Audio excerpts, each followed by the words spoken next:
Desde los comienzos de la historia, la especie humana ha luchado por comprender las leyes fundamentales del mundo físico.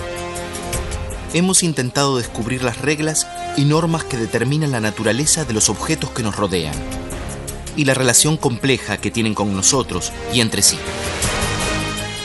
Todas las sociedades del mundo, durante miles de años, descubrieron que había una disciplina que les permitía acceder, más que las demás, a cierto entendimiento sobre la realidad subyacente del mundo físico. Esa disciplina es la matemática. Soy Marcus du Sautoy y soy matemático. Creo que soy una especie de buscador de las reglas que se ocultan tras el caos aparente y la complejidad del mundo que nos rodea. Para encontrar normas y orden me basé en la labor de los grandes matemáticos que me precedieron. Personas de diversas culturas cuyas innovaciones descifraron el lenguaje con que fue escrito el universo. Quiero llevarlos en un viaje a través del tiempo y el espacio para estudiar la evolución de la matemática, desde su despertar hasta los temas sofisticados de la actualidad. Utilizando imágenes generadas por computadora, exploraremos los brillantes descubrimientos con que las antiguas civilizaciones lograron comprender el mundo matemáticamente. Esta es la historia de la matemática.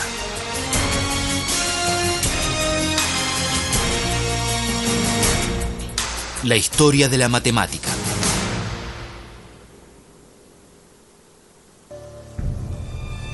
El lenguaje del universo.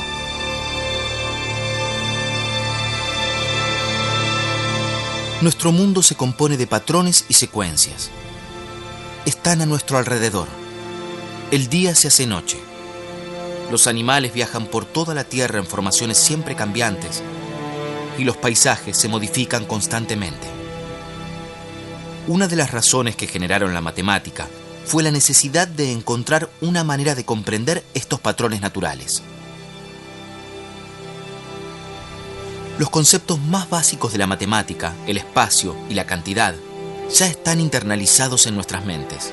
Incluso los animales tienen sentido de la distancia y de las cantidades, ya sea para evaluar cuando el rebaño está superpoblado, para pelear o huir, o para calcular si se podrá alcanzar a una presa. Comprender la matemática hace la diferencia entre la vida y la muerte. Pero fue el hombre quien tomó estos conceptos básicos y sobre estos cimientos comenzó a construir. En algún momento, el hombre empezó a notar que había patrones, que podía relacionar, contar y ordenar el mundo que lo rodeaba. Y con todo eso, comenzó a surgir un nuevo universo matemático.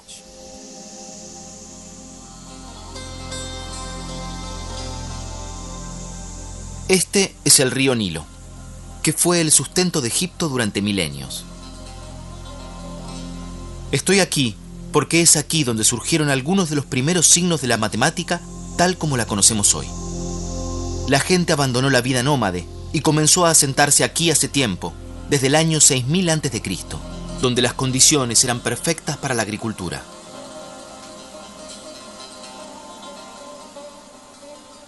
El acontecimiento anual más importante para la agricultura egipcia eran las inundaciones del Nilo, que se usaban como indicador del comienzo de cada año.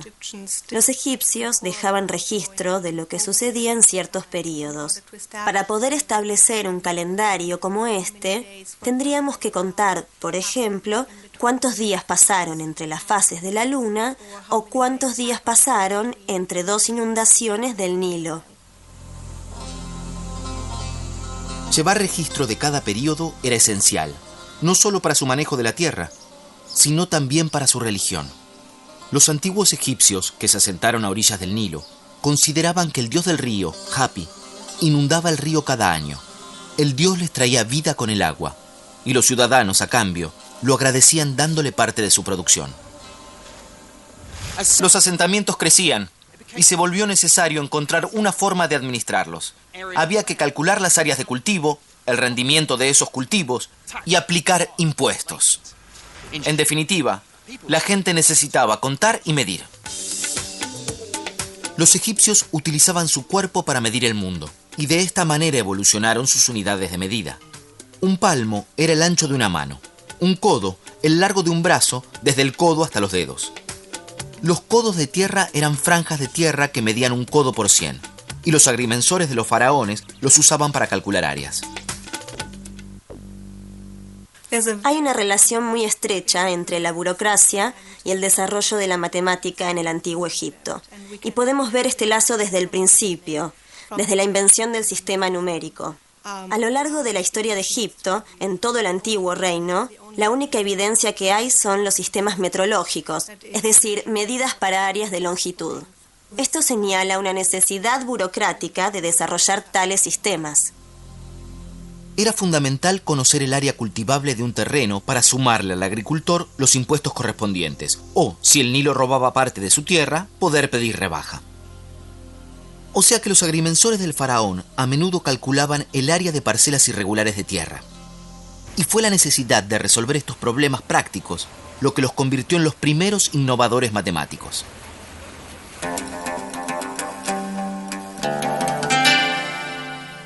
Los egipcios necesitaban una forma de registrar los resultados de sus cálculos.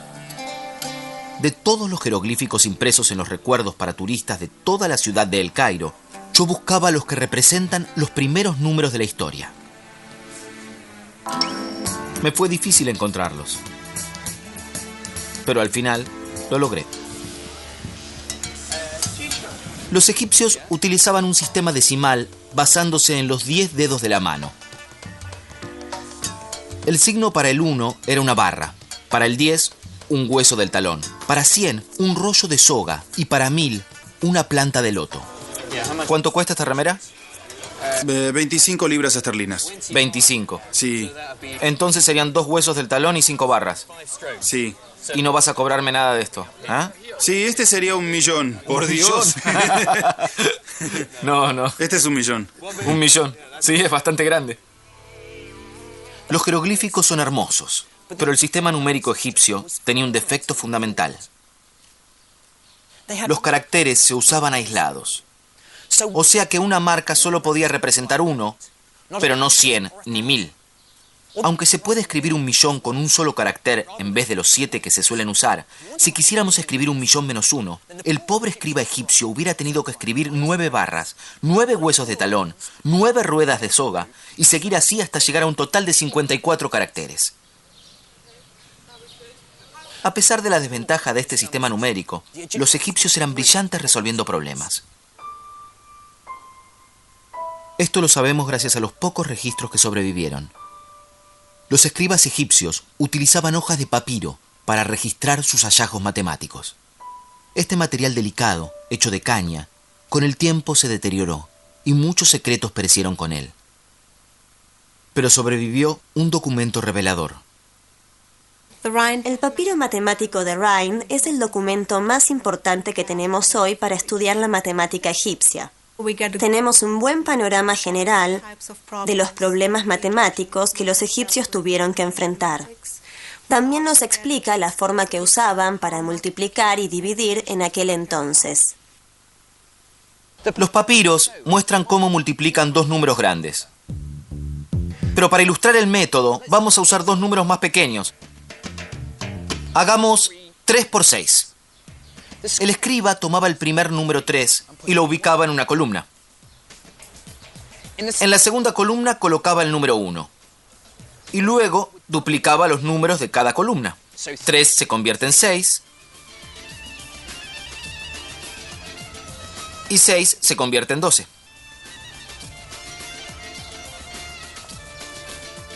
Luego en la segunda columna el 1 se convierte en 2. Y el 2 se convierte en 4. Ahora veremos lo más astuto. Si el escriba quería multiplicar 3 por 6, lo que hacía era anotar las potencias de 2 en la segunda columna, que suman 6. Aquí está 2 más 4. Luego vuelve a la primera columna. Y solo toma las columnas correspondientes al 2 y al 4. Así vemos el 6, el 12, y lo suma para llegar al resultado, a 18. Pero para mí, lo más sorprendente de este método es que el escriba había anotado ese segundo número en binario. 6 es un 1 por 4, un 1 por el 2 y 0 unidades. O sea, 1, 1, 0. Los egipcios comprendieron el poder binario más de 3000 años antes de que el filósofo y matemático Leibniz descubriera su potencia. Hoy en día, todo el mundo tecnológico está basado en los mismos principios que se usaban en el antiguo Egipto. El papiro Rhind fue grabado por un escriba llamado Ahmes alrededor de 1650 a.C. y sus problemas plantean la búsqueda de soluciones a situaciones cotidianas.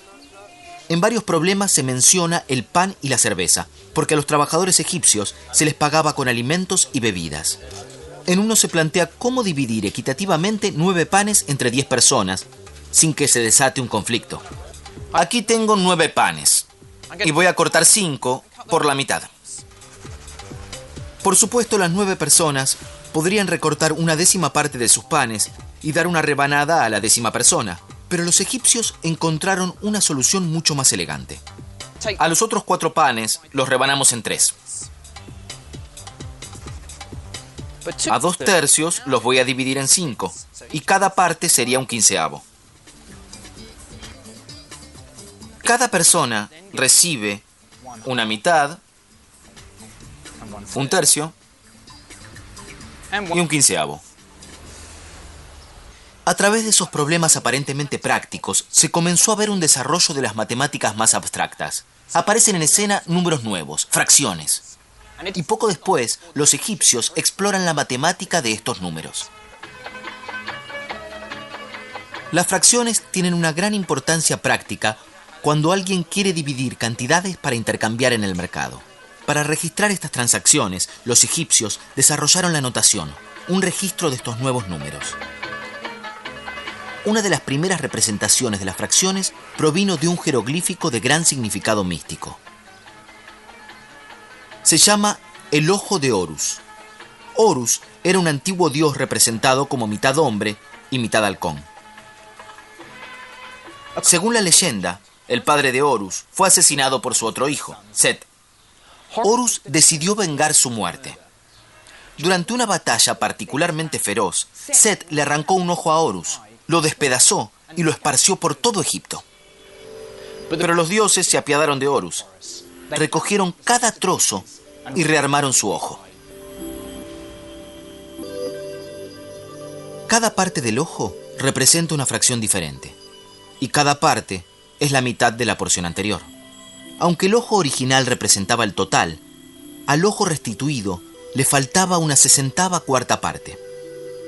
Aunque los egipcios se detuvieron en el 1/64, implícita en esta imagen está la posibilidad de agregar más fracciones, partiendo la suma por la mitad para acercarse cada vez más a 1 sin alcanzarlo jamás. Este es el primer indicio de algo llamado serie geométrica y aparece varias veces en el papiro Rhind. Pero el concepto de serie infinita permaneció oculto hasta que los matemáticos de Asia lo descubrieron siglos después. Luego de desarrollar un sistema numérico que incluía a estas nuevas fracciones, era hora de que los egipcios aplicaran sus conocimientos para entender las formas que encontraban a diario. Estas formas rara vez eran cuadradas o rectangulares, y en el papiro Rhind encontramos la superficie de una forma más orgánica, el círculo. Lo que resulta más sorprendente en el cálculo de la superficie de un círculo es la exactitud de los resultados. Aún es un misterio cómo hicieron para encontrar el método, porque en los textos no figuran los métodos, no sabemos cómo los usaban. Este cálculo es particularmente notable porque interpretaron que la forma de un círculo puede ser la aproximación de otras formas que los egipcios ya comprendían. El papiro Rhind establece que la superficie de un círculo con 9 unidades de diámetro es aproximadamente la misma que la de un cuadrado de 8. Pero ¿cómo habrán descubierto esta relación? Mi teoría favorita encuentra la respuesta en el antiguo juego de Mancala. Se encontraron tableros de Mancala tallados en los pasajes de los templos. Cada jugador comienza con igual número de piedras, y el objetivo del juego es recorrer el tablero capturando las piedras de los adversarios en el camino. Tal vez algún jugador, esperando hacer su próxima movida, se dio cuenta de que, a veces, las piedras cubrían los hoyos circulares del tablero del Mancala de un modo interesante. Tal vez siguió probando con círculos cada vez más grandes. Tal vez notó que 64 piedras, el cuadrado de 8, pueden usarse para hacer un círculo con un diámetro de 9 piedras. Al acomodar de nuevo las piedras, se vuelve a formar algo parecido a un cuadrado. Y como la superficie del círculo es pi multiplicado por el radio al cuadrado, el cálculo egipcio nos da el primer valor aproximado de pi. El área del círculo es 64. Dividiéndola por el radio al cuadrado, en este caso 4,5 al cuadrado, se obtiene el valor de pi. Entonces 64 dividido 4,5 al cuadrado es 3,16. Hay 2 centésimos de diferencia con el valor verdadero. Pero lo brillante de los egipcios es que usaron estas formas pequeñas para figuras de mayor tamaño.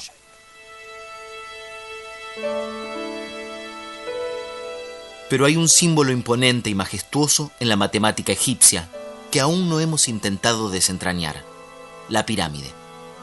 Yo había visto tantas fotos de ellas que no pensaba que me iban a impresionar. Pero al tenerla frente a mis ojos, pude entender por qué se las considera una de las 7 maravillas del mundo antiguo. Son sencillamente increíbles. Y cuánto más impresionante habrá sido verlas recién hechas, con sus caras brillantes como el vidrio, reflejando el sol del desierto. Parece como si hubiera pirámides idénticas ocultas bajo la arena del desierto, para completar estas formas y crear octaedros perfectamente simétricos. A veces, con el brillo del calor del desierto, casi se ven esas formas. Estas figuras impresionan a un matemático por la simetría oculta en su interior. Las pirámides son algo bajas como para crear estas figuras perfectas, pero algunos han sugerido que otro importante concepto matemático podría estar escondido dentro de las proporciones de la Gran Pirámide: la proporción divina. 2 largos están en proporción divina si la relación entre el más largo y el más corto es igual a la suma de esos 2 largos respecto del lado más largo. Esa relación se considera la proporción perfecta y está presente tanto en todo el mundo natural como en la labor de los artistas, arquitectos y diseñadores de distintos milenios. Nunca sabremos si los arquitectos de las pirámides eran conscientes de este importante concepto matemático o si llegaron a él por instinto, dadas sus bellas propiedades estéticas. Lo que más me impresiona de las pirámides es que fueron construidas con brillantez matemática, incluyendo la primera noción de uno de los grandes teoremas del mundo antiguo: el teorema de Pitágoras. Para lograr esquinas en un perfecto ángulo recto, de edificios y pirámides, los egipcios habrían utilizado una soga con nudos. En algún momento los egipcios se dieron cuenta que si tomaban un triángulo con los lados marcados con 3 nudos, 4 nudos y 5 nudos, eso les garantizaba un ángulo recto perfecto. Esto es porque 3 al cuadrado más 4 al cuadrado es igual a 5 al cuadrado. Así tenemos un perfecto triángulo pitagórico. De hecho, cualquier triángulo cuyos lados cumplan esta relación me permitirá hacer un ángulo de 90 grados, aunque estoy seguro de que los egipcios no describían del mismo modo el concepto que acabo de mencionar. No esperamos encontrar algún tipo de pruebas, porque sabemos que ese no es el estilo de la matemática egipcia. Cada problema se resolvía utilizando números concretos, y después, si al final necesitaba una verificación, se partía de ese resultado y esos números concretos. No hay comprobaciones generales en los textos de la matemática egipcia. Faltaban unos 2000 años para que los griegos y Pitágoras probaran que todos los triángulos rectángulos compartían ciertas propiedades. Aunque esa no fue la única idea que anticiparon los matemáticos egipcios. En un documento de 4000 años llamado el Papiro de Moscú, encontramos una fórmula para el volumen de una pirámide truncada, que es el primer esbozo del cálculo aplicado. Para un país como Egipto, que es famoso por sus pirámides, uno esperaría problemas de este tipo todo el tiempo en su matemática, en sus escrituras. El cálculo del volumen de una pirámide truncada es uno de los temas más avanzados del antiguo Egipto, según nuestros estándares modernos de la matemática. Los arquitectos y los ingenieros sin duda habrían necesitado una fórmula así para calcular la cantidad de materiales necesarios para la construcción. Pero lo que muestra la sofisticación de la matemática egipcia es que lograron producir métodos muy bellos.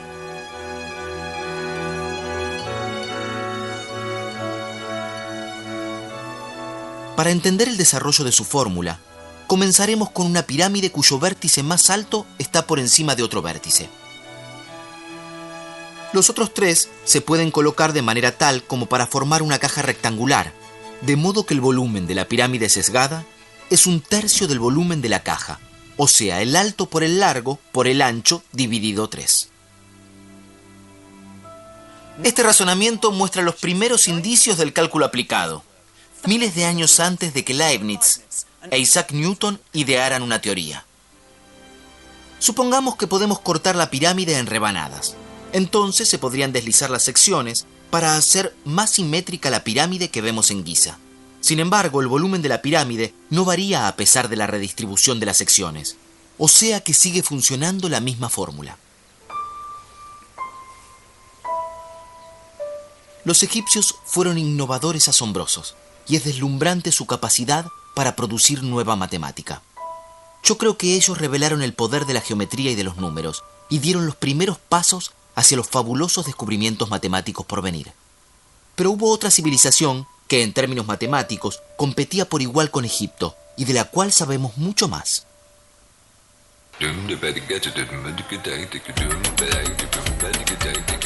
Esto es Damasco, con más de 5.000 años de antigüedad, y hoy sigue siendo vibrante y bulliciosa. Solía ser el punto más importante en las rutas comerciales que unían a la antigua Mesopotamia con Egipto. A partir del año 1800 a.C., los babilonios dominaron gran parte de lo que hoy es Irak, Irán y Siria. Con el fin de ampliar y regir su imperio, se volvieron maestros en manejar y manipular números. Hay códigos legales, por ejemplo, que describen cómo la sociedad se ordenaba. Y de quienes más sabemos es de los escribas, profesionales letrados que manejaban los números y hacían registros de las familias acomodadas, los templos y palacios. Ya existían escuelas de escribas alrededor del 2500 a.C. Los aspirantes a escribas asistían desde niños y aprendían a leer, escribir y a trabajar con números. Los registros de los escribas se guardaban en tablas de arcilla que permitían a los babilonios administrar y expandir su imperio. Sin embargo, muchas de las tablas que tenemos hoy no son documentos oficiales, sino ejercicios para niños. Estas reliquias nos ofrecen una extraña visión de cómo los babilonios veían a la matemática. Este es un libro de texto de geometría del siglo XVIII a.C. Y pueden ver que hay muchas ilustraciones y que debajo de cada dibujo hay un texto que plantea un problema para el dibujo. Por ejemplo, aquí hay uno que dice: dibujé un cuadrado de 60 unidades de largo y dentro de él dibujé 4 círculos. ¿Qué superficie tienen? Y esta tablilla se escribió por lo menos 1000 años después de esta otra tablilla. Pero entre ellas hay una relación muy interesante. También tiene dibujados 4 círculos dentro de un cuadrado. Pero no es un libro escolar, sino un ejercicio en el cual un escriba adulto enseña a un estudiante y le muestra un ejemplo de una tarea finalizada o algo similar.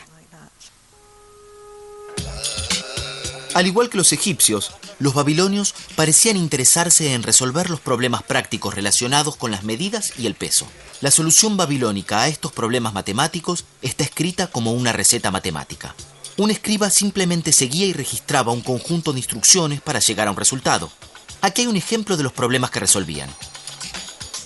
Tengo un puñado de ramas de canela, pero no voy a pesarlas. Lo que voy a hacer, en cambio, es multiplicar 4 veces su peso y realizar una escala. Voy a agregar 20 shin. El shin era la antigua medida de peso de Babilonia. Voy a quitar la mitad de todo esto y agregarlo otra vez. Entonces 2 puñados de canela más 10 shins, como vemos de este lado, es igual a un maná. Un maná es 60 shins. Y aquí vemos una de las primeras ecuaciones matemáticas de la historia. Todo lo que está de este lado es igual a un maná. Pero ¿cuánto pesa el puñado de ramas de canela? Sin ninguna clase de lenguaje algebraico eran capaces de manipular las cantidades para poder demostrar que las ramas de canela pesaban 5 shins. En mi opinión, este tipo de problemas es el que le da un poco de mala fama a las matemáticas. Podemos culpar a los antiguos babilónicos por todos los tortuosos problemas que teníamos en la escuela, pero los antiguos escribas babilonios eran expertos en esta clase de problemas. Curiosamente, no utilizaban las potencias de 10 como los egipcios. Ellos usaban potencias de 60. Los babilonios inventaron su sistema numérico como los egipcios, usando sus dedos. Pero en vez de contar con los 10 dedos de las manos, los babilonios encontraron una manera mucho más interesante de emplear el cuerpo. Utilizaban los 12 nudillos de una mano y los 5 dedos de la otra mano, para poder contar 12 por 5 y así tener 60 números diferentes. Así, por ejemplo, este número se habría formado con 2 grupos de 12, el 24 y luego 1, 2, 3, 4, 5, hasta llegar a 29. Pero el número 60 tiene otra propiedad poderosa. Es perfectamente divisible de muchas maneras. Aquí hay 60 porotos que puedo organizar en 2 hileras de 30.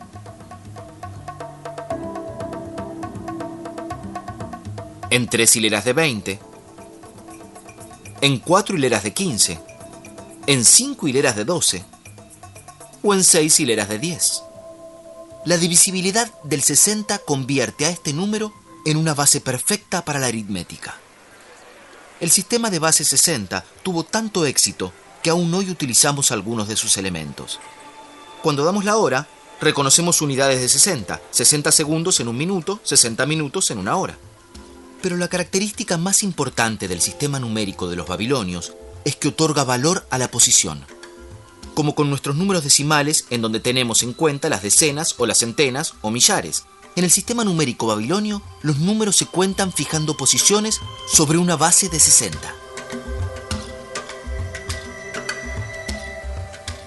En lugar de inventar nuevos símbolos para números cada vez más grandes, ellos escribían 1, 1, 1. Así este número sería 3661. El causante de este descubrimiento fue el deseo de los babilonios de cartografiar el cielo nocturno.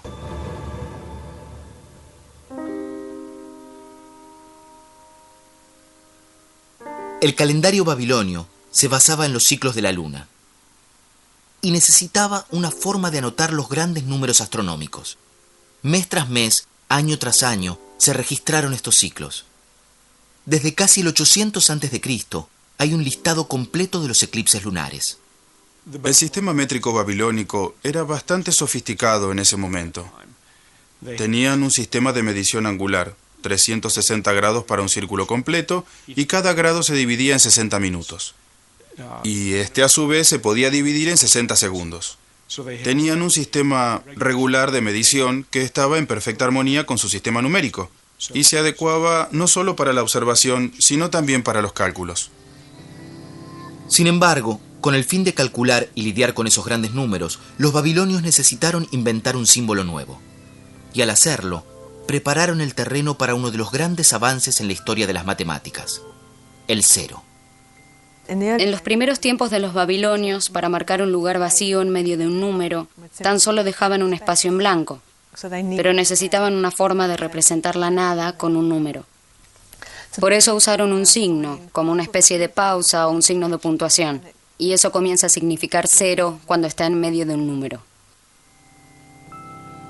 Esta es la primera vez que el cero aparecía en el universo matemático de alguna forma. Pero tendrían que pasar más de 1000 años antes de que este pequeño espacio se convirtiera en un número propiamente dicho.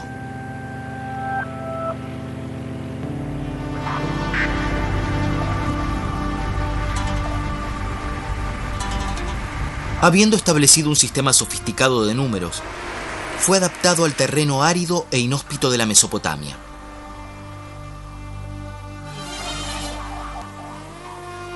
Los ingenieros y agrimensores babilónicos encontraron formas ingeniosas para acceder al agua y hacer canales en los campos de cultivo.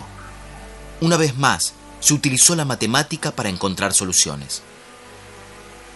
El valle de Orontes en Siria aún es un centro agrícola, y los antiguos métodos de irrigación hoy se utilizan tal como se hacía hace miles de años. Muchos problemas de la matemática babilónica están relacionados con la medición de la tierra, y aquí es donde vemos por primera vez el uso de ecuaciones cuadráticas, uno de los grandes legados de la matemática babilónica. Las ecuaciones cuadráticas sirven para cosas en las que la cantidad desconocida de lo que se intenta identificar se multiplica por sí misma. Las llamamos cuadráticas porque el resultado es el área de un cuadrado. Y fue al intentar calcular superficies de tierra que estas ecuaciones surgieron naturalmente.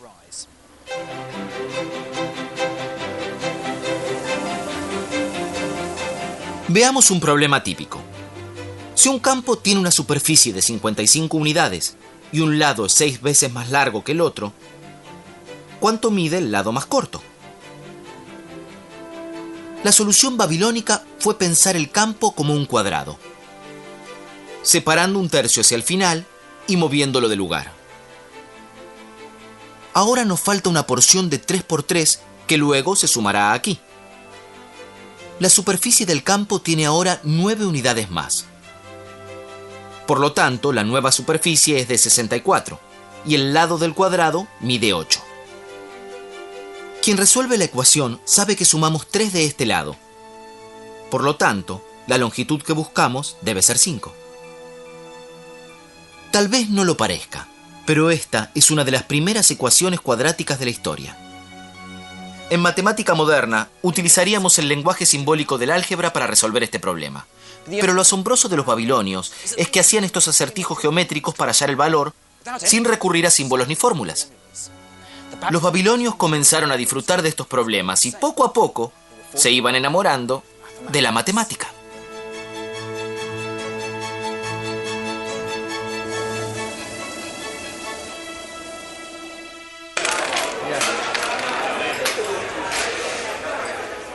La fascinación de los babilonios por los números pronto encontró su lugar durante los momentos de ocio. Eran jugadores apasionados. Los babilonios y sus descendientes han jugado a una versión de backgammon desde hace más de 5.000 años. Los babilonios jugaban juegos de mesa en tableros muy elegantes hallados en tumbas reales, hasta pequeños tableros hallados en escuelas y tableros improvisados en las entradas de los palacios que los guardias habrían usado para jugar cuando estaban aburridos. Y usaban dados para mover las fichas. Quienes jugaban a estos juegos usaban números en su tiempo libre para tratar de superar en inteligencia a sus oponentes, practicando mentalmente aritmética en forma muy veloz. Así que en su tiempo libre calculaban, no veían la matemática como algo muy difícil. Es mi turno. Hacía mucho que no jugaba al backgammon, pero confiaba en mi conocimiento matemático como para salir airoso esta vez. Depende de vos. Un 6 y tengo que mover algo. La mano depende de vos. Aunque no fue tan fácil como creía. Mira. Oh. Sí, este es 1, este 2. Ahora estás en problemas. No puedo mover nada. ¿Puedo mover esta? No, tampoco. Ah, no, esta tampoco. Oh. ¿Vieron eso? Tengo que sacar un... 3 y 4, así que... Al igual que los antiguos babilonios, mi contrincante era un maestro en la matemática táctica. Claro. Perdí. Buen juego. Se sabe que los babilonios son una de las primeras culturas que utilizaron las formas simétricas para hacer dados. Pero aún se discute si ellos podrían haber sido los primeros en descubrir el secreto de otra figura importante, el triángulo rectángulo.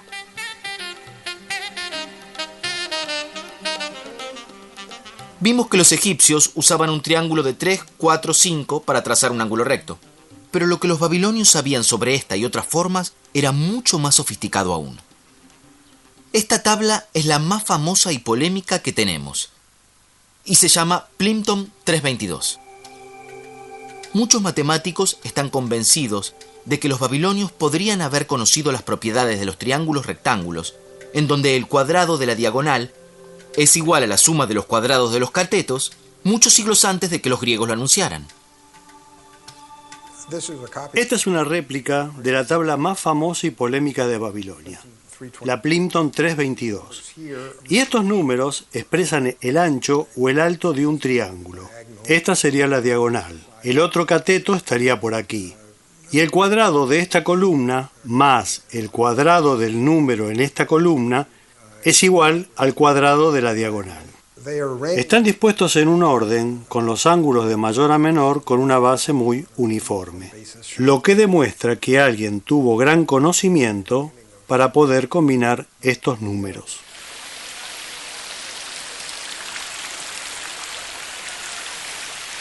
Había 15 triángulos pitagóricos perfectos. En todos, los largos de los catetos eran números enteros. Es tentador suponer que los babilonios fueron los primeros guardianes del teorema de Pitágoras.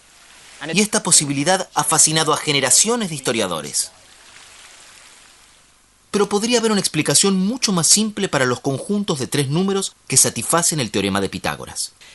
No es una explicación sistemática de los triples pitagóricos. Es simplemente un profesor de matemática haciendo algunos cálculos muy complicados, pero para producir números simples y así crear problemas con triángulos rectángulos para sus alumnos. Y en ese sentido, refiere a los triples pitagóricos solo por casualidad. La pista más valiosa para descubrir lo que sabían podría estar en cualquier parte. Esta pequeña tablilla de ejercicios escolares tiene casi 4000 años y nos revela lo que los babilonios ya sabían sobre los triángulos rectángulos. Emplea el principio del teorema de Pitágoras para encontrar el valor de un nuevo número asombroso. Dibujado sobre la diagonal hay una muy buena aproximación a la raíz cuadrada de 2. Y eso nos demuestra que era conocida y usada en el ámbito escolar. Ahora, ¿por qué es importante? Porque la raíz cuadrada de 2 es lo que ahora denominamos un número irracional. Es decir, que si lo escribimos en forma decimal o incluso en forma sexadecimal, este no tiene fin. Los números continúan infinitamente después de la coma decimal. Las consecuencias de este cálculo son muy importantes. En primer lugar, significa que los babilonios supieron algo del teorema de Pitágoras miles de años antes que Pitágoras. En segundo lugar, el hecho de que pudieran calcular este número con una precisión de 4 cifras decimales muestra una sorprendente facilidad para la aritmética, así como una gran pasión por los detalles matemáticos. La destreza matemática de los babilonios era increíble, y durante casi 2000 años estuvieron a la vanguardia del progreso intelectual en el mundo antiguo. Pero cuando su poderío imperial comenzó a declinar, también decayó su fuerza intelectual.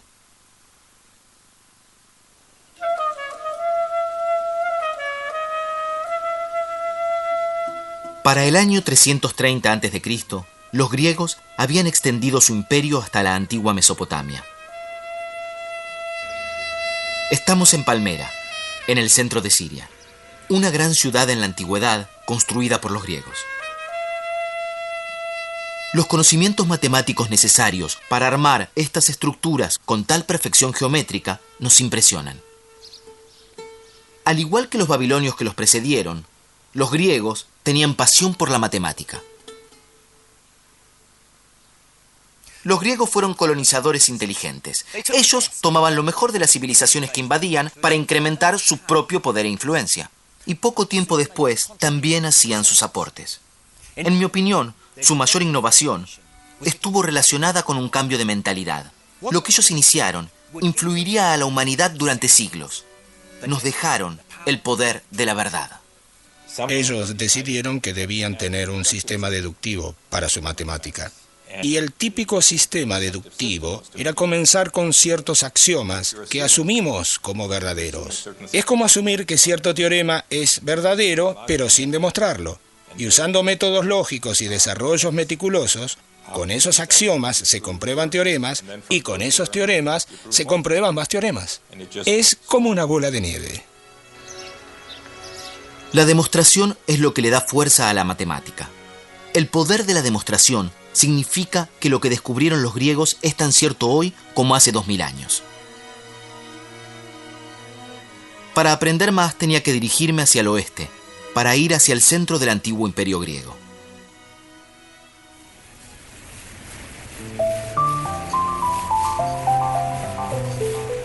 Para mí la matemática griega siempre fue heroica y romántica. Voy camino a Samos, a casi 1 kilómetro de la costa turca. Este lugar se convirtió en el sinónimo de la cuna de la matemática griega, por causa de un hombre legendario. Su nombre es Pitágoras, y las leyendas que rodean su vida y su obra lo han elevado al estatus de una celebridad de los últimos 2000 años. Se le atribuye, cierto o no, el comienzo de la transformación de la matemática como herramienta para la contabilidad, hasta llegar a ser la materia analítica que hoy conocemos. Pitágoras es una figura polémica. Como no dejó escritos matemáticos, Muchos han dudado si él verdaderamente dedujo alguno de los teoremas que se le adjudican. Fundó una escuela en Samos en el siglo VI a.C., pero se sospechaba de sus enseñanzas y los pitagóricos eran vistos como una secta extraña. Hay evidencias que revelaron la existencia de escuelas pitagóricas. Estas son vistas más como sectas que como escuelas filosóficas, porque no solo compartían el conocimiento, sino también una forma de vida, en la cual tenían una vida comunitaria compartida, donde todos participaban en la política de la ciudad.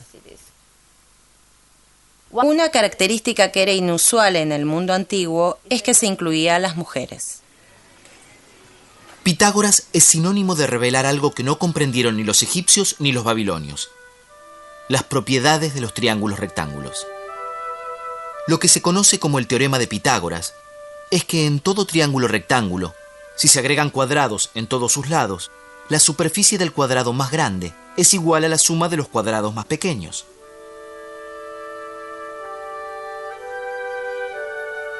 Para mí, aquí nace la matemática y se abre una brecha con las otras ciencias. Su demostración es simple y sus consecuencias devastadoras. Si colocamos 4 copias del triángulo rectángulo en la parte superior de esta superficie, el cuadrado que vemos tiene lados iguales a la hipotenusa del triángulo. Deslizando los triángulos, vemos cómo podemos dividir el área del cuadrado más grande, y que es la suma de 2 cuadrados más pequeños, cuyos lados son los 2 catetos del triángulo. En otras palabras, el cuadrado de la hipotenusa es igual a la suma de los cuadrados de los otros lados. El teorema de Pitágoras. Ilustra uno de los temas característicos de la matemática griega, apelando a hermosos razonamientos geométricos en lugar de basarse solo en números. Pitágoras puede haber caído en desgracia, y muchos de los descubrimientos que se le atribuyen recientemente han sido puestos en duda. Pero hay una teoría matemática que me resisto a dejar de atribuirle. Es sobre la música y el descubrimiento de las series armónicas. La historia cuenta que un día Pitágoras, al caminar cerca de una herrería, escuchó los golpes de los yunques y notó que se producían notas perfectamente armónicas. Imaginó que tendría que haber alguna explicación racional de por qué las notas eran agradables al oído. La respuesta era la matemática.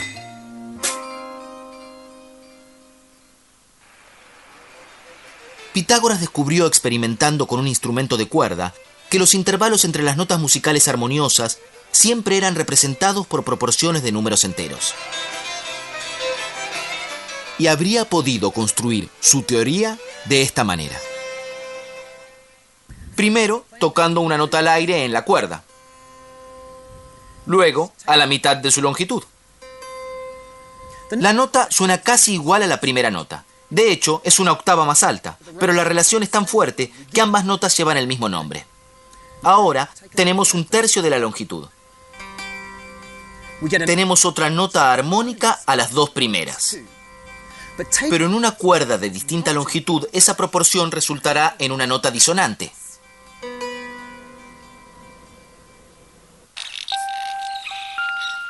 Según la leyenda, Pitágoras estaba tan entusiasmado con este descubrimiento que llegó a suponer que todo el universo se había creado a partir de números. Pero él y sus discípulos encontraron un desafío inquietante para su visión del mundo, y surgió a partir del teorema que lleva el nombre de Pitágoras. Según la leyenda, uno de sus discípulos, un matemático llamado Hipasis, se propuso encontrar la longitud de la hipotenusa de un triángulo rectángulo cuyos catetos midieran 1. El teorema de Pitágoras daba a entender que la longitud de la hipotenusa era un número cuyo cuadrado era el 2. Los pitagóricos asumieron que la respuesta iba a ser una fracción. Pero cuando Hipasis trató de expresarlo de esta manera, a pesar de muchos intentos, no pudo encontrarlo. Finalmente se dio cuenta de que su error era suponer que este valor era una fracción. El valor de la raíz de 2 era el número que los babilonios habían grabado en la tabla de Yale. Aunque no reconocían la particularidad especial de este número, Hipasis sí. Era un número irracional. Descubrir este nuevo número y otros de la misma clase fue como si un explorador descubriera un nuevo continente o un biólogo encontrara una nueva especie. Pero estos números irracionales no encajaban en la visión del mundo de Pitágoras. Más tarde, los narradores griegos cuentan la historia de cómo Pitágoras hizo jurar silencio a su secta, pero Hipasis reveló el descubrimiento y lo ahogaron por intentar difundir sus investigaciones. Pero estos descubrimientos matemáticos no se podían reprimir fácilmente. Comenzaron a florecer escuelas de filosofía y ciencias en toda Grecia, con estos fundamentos como base. La más famosa fue la Academia. Fue fundada por Platón en Atenas, en el año 387 a.C. Aunque hoy lo conocemos más como un filósofo, Platón fue uno de los benefactores más importantes de la matemática. La visión pitagórica del mundo capturó a Platón y declaró a la matemática la base del conocimiento. Hay quienes dicen que Platón fue posiblemente la figura más influyente desde nuestra percepción de la matemática griega. Él decía que la matemática es importante como forma de conocimiento por su gran conexión con la realidad. O sea que al conocer la matemática sabemos más sobre la realidad. En su diálogo Timeo, Platón propone la tesis de que la geometría es la clave para revelar los secretos del universo, una visión que aún hoy sostienen los científicos.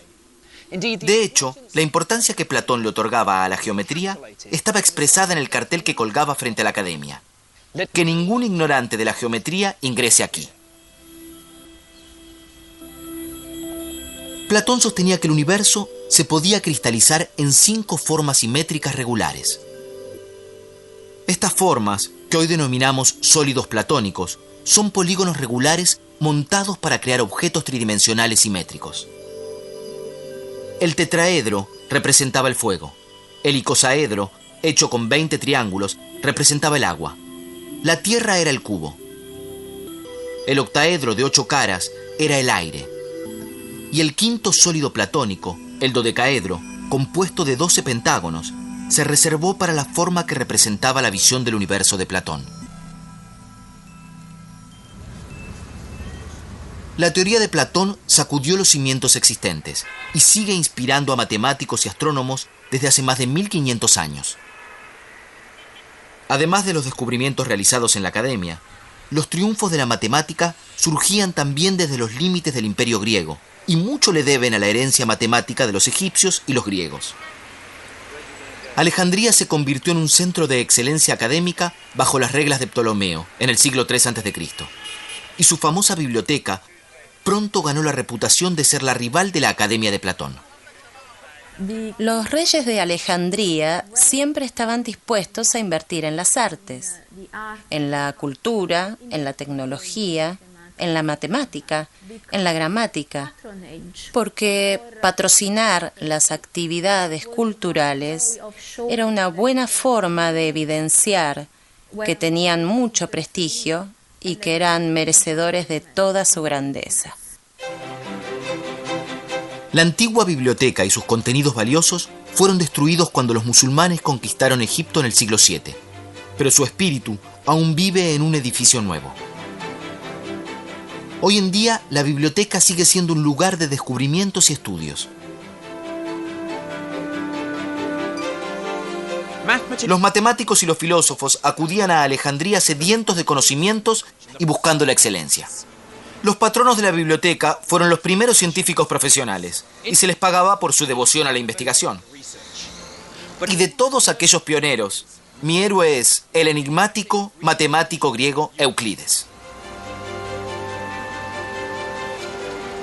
Sabemos muy poco sobre la vida de Euclides, pero consiguió sus mayores logros como cronista de la matemática. Alrededor del año 300 a.C., escribió el libro de texto más importante de todos los tiempos, Los Elementos. En Los Elementos encontramos la culminación de la revolución matemática que se había producido en Grecia. Está redactado sobre una serie de supuestos matemáticos llamados axiomas. Por ejemplo, se puede trazar una línea entre 2 puntos cualesquiera. Basándose en estos axiomas, se hacen deducciones lógicas y se formulan teoremas matemáticos.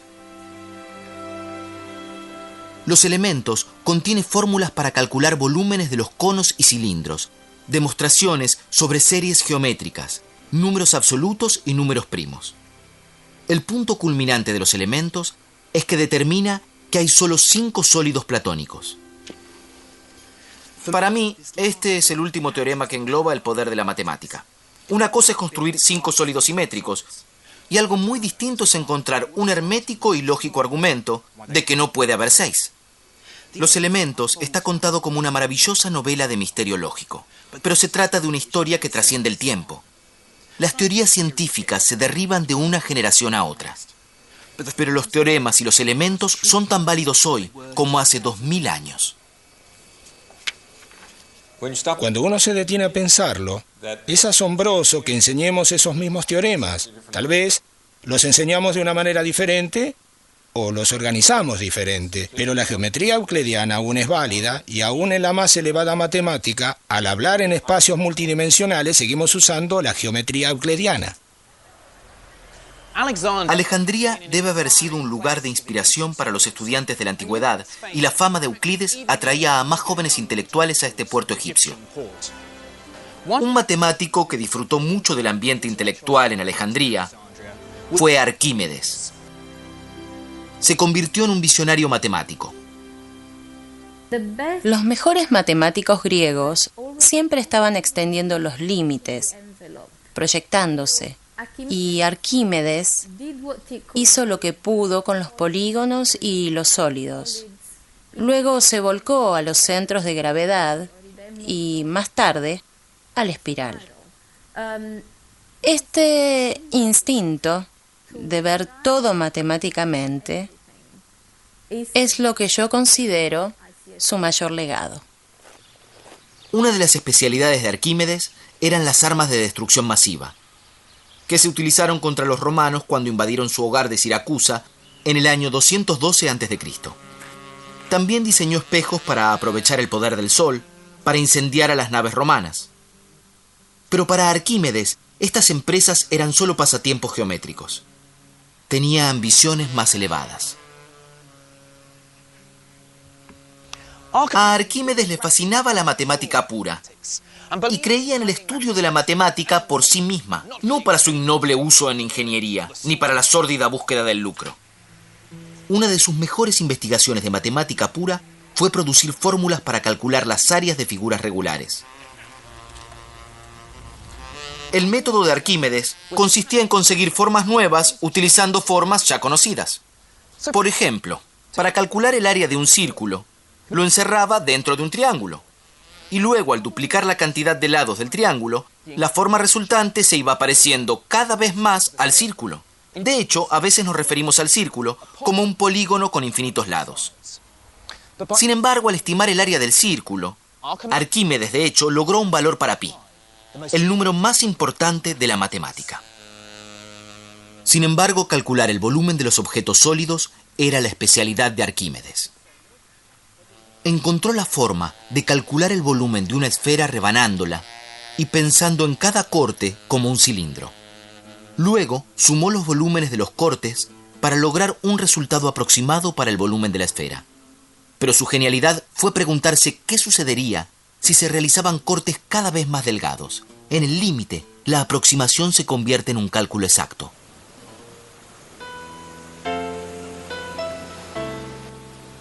Pero el compromiso de Arquímedes con la matemática iba a ser su perdición.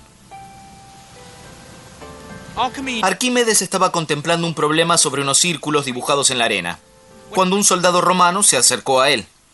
Arquímedes estaba tan absorto en su problema que insistió en que lo dejara resolver el teorema. Pero el soldado romano no estaba interesado en el problema de Arquímedes y lo mató en el acto. Aún en peligro, la devoción de Arquímedes por la matemática siguió inmutable.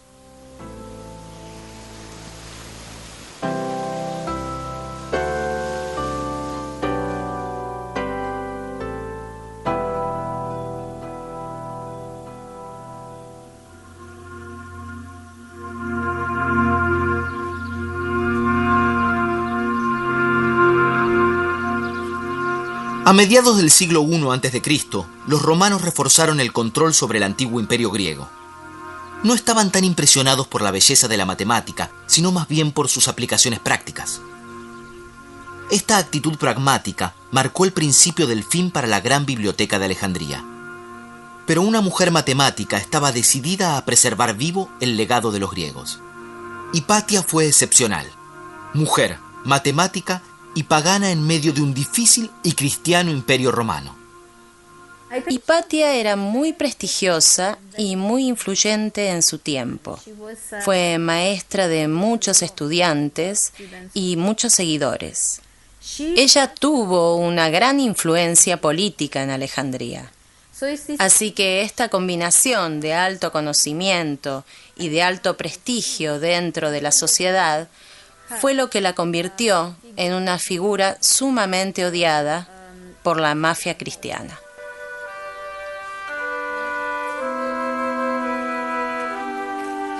Una mañana, durante la Cuaresma, Hipatia fue arrastrada fuera de su carroza por una encendida multitud cristiana y llevada a una iglesia. Allí fue torturada y brutalmente asesinada. Las circunstancias dramáticas de su vida y su muerte fascinaron a las generaciones posteriores. Lamentablemente, su religión eclipsó sus logros matemáticos. Ella fue una profesora y teórica brillante, y su muerte representó la estocada final para la herencia de la matemática griega en Alejandría.